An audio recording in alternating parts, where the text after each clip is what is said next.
ഇന്നാണ് മക്കളെ ആ ഒരു ദുരന്ത ദിനം. അതായത് ഈ പറഞ്ഞ ഊടായ്പ് ഹണി ട്രാപ്പുകാരി ജനിച്ച ആ ദുരന്ത ദിനം ഇന്നാണ്, ജൂൺ 15. അപ്പൊ കഴിഞ്ഞ ജൂൺ 15 ഗുരുവായൂരിൽ ഈ മേത്തിച്ച് കിടന്ന് കാണിച്ചു കൂട്ടിയ നാടകങ്ങളൊക്കെ നിങ്ങൾ കണ്ടിട്ടുണ്ടല്ലോ. ഗുരുവായൂർ അമ്പലനടയിൽ ചെന്ന് മുട്ട ചേർത്ത, നമുക്ക് എല്ലാവർക്കും അറിയാം കേക്കുകളിലൊക്കെ മുട്ടയുണ്ടെന്ന്. മുട്ടയില്ലാത്ത കേക്കുകളുണ്ട്, അത് നമ്മൾ പ്രത്യേകം പറഞ്ഞു ചെയ്യിപ്പിക്കണം. ഓൾറെഡി എല്ലാ കേക്കിലും മുട്ട ചേർക്കുന്ന കേക്കാണ്. അതുമാത്രമല്ല, ആ കേക്കിൽ മുട്ടയില്ല എന്നുള്ളൊരു കാര്യം ഇവർ ഇതുവരെയും തെളിയിച്ചിട്ടില്ല. മുട്ട ചേർത്ത കേക്ക് കട്ട് ചെയ്തതും മുട്ട ചേർത്ത കേക്ക് എന്ന് ഞാൻ എടുത്തു പറയാൻ കാരണം, ഇതുവരെയും ചാച്ചി മുട്ടയില്ലാത്ത കേക്കാണ് എന്നതിന് തെളിവൊന്നും കൊണ്ടുവന്നിട്ടില്ല. തെളിവ് കൊണ്ടുവരാത്തിടത്തോളം കാലം അത് മുട്ടയുള്ള കേക്കാണ്. നമുക്ക് എല്ലാ ഷോപ്പിലും അവൈലബിൾ ആയിട്ടുള്ളത് മുട്ട ചേർത്ത കേക്കാണ്. മുട്ട ചേർക്കാത്ത കേക്ക് വേണമെങ്കിൽ നമ്മൾ പ്രത്യേകം പറഞ്ഞ് ചെയ്യിപ്പിക്കണം. പറഞ്ഞ് ചെയ്യിപ്പിക്കുമ്പോൾ അവിടെ നിന്ന് നമുക്കൊരു ബില്ല് തരും, കേക്ക് വാങ്ങിച്ച ബില്ല്. ആ ബില്ലിലുണ്ടാവും എല്ലാ വിവരവും. പക്ഷെ ഇന്നേ വരെ ഇങ്ങനെ ഒരു ബില്ല്, ഇത് എഗ്ലെസ് കേക്കാണെന്നും പറഞ്ഞിട്ട് ആ ഒരു ബില്ല് ഈ മേത്തിച്ച് ഇവിടെ സോഷ്യൽ മീഡിയയിൽ കൊണ്ടുവന്ന് കാണിച്ചിട്ടില്ല. കാണിക്കാത്തിടത്തോളം കാലം അത് നമുക്ക് മുട്ട ചേർത്ത കേക്കാണ്. എന്തൊക്കെ കൂത്തുകളായിരുന്നു. അമ്പും ബില്ലും, മലപ്പുറം കത്തി, ഒലക്കയുടെ മൂട്, തേങ്ങാക്കൊല, പവനായി, അങ്ങനെ ശവമായി. ഗുരുവായൂർ അമ്പലനടയിൽ ചെന്ന് കേക്ക് മുറിച്ചതും കണ്ണനെ കളിയാക്കിയിട്ട് ഓടക്കുഴലിൽ പീപ്പി ഊതിയതും ഹിന്ദുക്കളുടെ തന്തയ്ക്ക് വിളിച്ചതും മാത്രമേ മേത്തിച്ചിക്ക് ഓർമ്മയുള്ളൂ. പിന്നീട് അങ്ങോട്ട് പതിയെ ഹിന്ദുക്കളുടെ പ്രതിഷേധം നമ്മൾ കാണാൻ തുടങ്ങി. ഓഗസ്റ്റ് 26 അമ്പലനടയിൽ കിടന്നുള്ള ചേച്ചിയുടെ ഈ പെർഫോമൻസും കൂടിയായപ്പോൾ പൂർണ്ണം ഹിന്ദുക്കൾ മുഴുവൻ തിരിഞ്ഞു മേത്തിച്ചിക്കെതിരെ. അതുവരെ ഹിന്ദുക്കൾ തലയിലേറ്റിക്കൊണ്ടെടുക്കുകയായിരുന്നു മേത്തിച്ചീനെ. ഈ കേക്ക് മുറിയും പീപ്പി ഊതലും അമ്പലനടയിൽ കിടന്നുള്ള ആ ഒരു വഴക്കും ഒക്കെ കാരണം ഹിന്ദുക്കൾ ഇതേ തലേന്ന് എടുത്തിട്ട് ഇട്ടപ്പോന്ന് നിലത്തേക്ക് ഇട്ടു എന്ന് പറയാൻ പറ്റൂല, എറിഞ്ഞു എന്ന് വേണം പറയാൻ. ഹിന്ദുക്കൾ അങ്ങനെ എടുത്ത് തലേന്ന് താഴത്തേക്ക് എറിഞ്ഞപ്പോൾ ആ പരിക്കിൽ നിന്ന് ജസ്ന സലീമിന് നാളിന്നേക്ക് വരെ എഴുന്നേറ്റ് നിൽക്കാൻ പറ്റിയിട്ടില്ല എന്നാണ് നമ്മുടെ അറിവ്. പരിക്കത്രയും ഗുരുതരമായിരുന്നു. ഇപ്പൊ പണ്ടത്തെ പോലെ ഹിന്ദുക്കൾ ഓർഡർ ഒന്നും കൊടുക്കാത്തത് കൊണ്ടും സ്റ്റേജ് പ്രോഗ്രാമുകൾക്ക് സംഖ്യകൾ വിളിക്കാത്തത് കൊണ്ടും ചാച്ചി ഇപ്പം റീൽസിലൊക്കെ അഭിനയിക്കാനായിട്ട് ഇറങ്ങി പുറപ്പെട്ടിരിക്കുകയാണ്. അതും നമ്മുടെ കോഴിക്കോട് ദാസേട്ടൻ എന്ന് വിളിക്കുന്ന ഷൺമുഖദാസ്.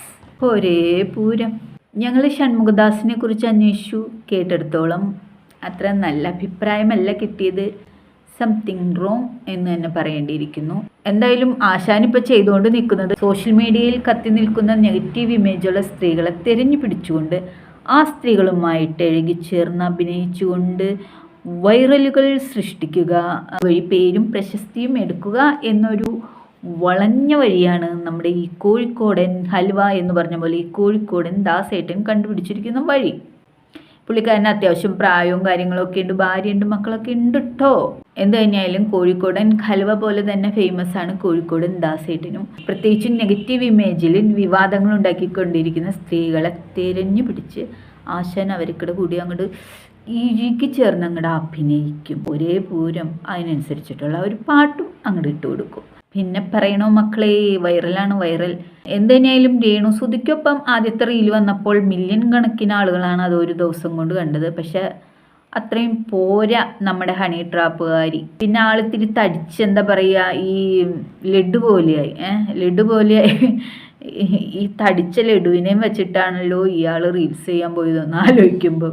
ഇയാളിങ്ങനെ മെയിനായിട്ട് നെഗറ്റീവ് ഇമേജുള്ള വിവാദ നായികമാരെ തിരഞ്ഞെടുക്കുന്നതിൻ്റെ ഉദ്ദേശം തന്നെ അയാൾക്ക് പബ്ലിസിറ്റി കിട്ടാനാണ്. എന്ത് തന്നെയായാലും ഈ ജൂൺ 15 എന്ന് പറഞ്ഞു വെറുത്തഡേ എന്നും പറഞ്ഞിട്ട് ഒരുത്തി കിടന്ന് കാറുന്നുണ്ട് സോഷ്യൽ മീഡിയയിൽ കിടന്ന്. അപ്പം ഇതെങ്ങനെ വെറുത്തഡേ ആയി? കഴിഞ്ഞ പ്രാവശ്യം ജൂൺ 15 അവിടെ ചെന്ന് കേക്ക് മുറിച്ചിട്ട് അതിനു മുമ്പ് വിഷുവിന് ചെന്ന് അവിടെ നിന്നിട്ട് കണ്ണന് ഹാപ്പി ബർത്ത്ഡേയും പറഞ്ഞ് അവിടെ നിന്ന് ഓടക്കുഴലിൽ പീപ്പി വിളിക്കുന്ന പോലെ ഊതി കണ്ണനെ കളിയാക്കി.